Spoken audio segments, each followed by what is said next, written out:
So ayun mga par, deliver na nga natin yung kanina booking natin galing Pasay. So ito, yung una natin booking dito sa Paranaque, 250 to par yung nagpadagdag tayo kasi syempre malaki na. Pag malaki kailangan magpaan tayo.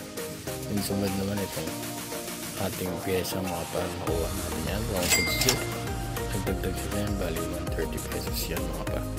So ito naman next dito yan sa company, malapit lang din nun, bali 91 pesos binaya niya. Tapos itong kay Sir okay next lang, nag-deliver na natin, nag-add pa ng 50. Then next naman, doon na naman tayo sa isa naman natin, yung bulky natin mga par. Deliver na natin itong bulky dito sa Bilibid mga par. Yan o, maganda dito sa Bilibid. Gusto nyo maging pogi, dahil lang kayo dito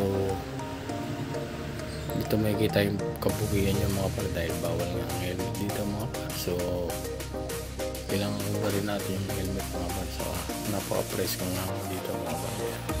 Solid din dito sa Bilibid, masarap pag hangin at tumambay mga par.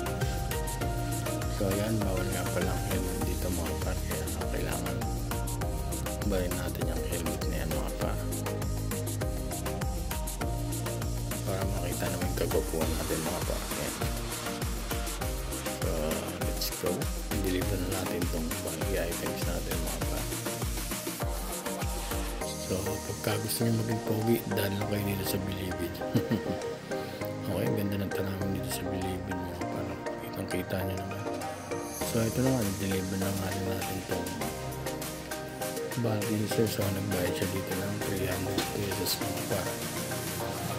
Yan, medyo maliit pa kayo sinil ko dyan, dapat yung mga 400 mga par, pero okay na yan, at least kahit pa paano.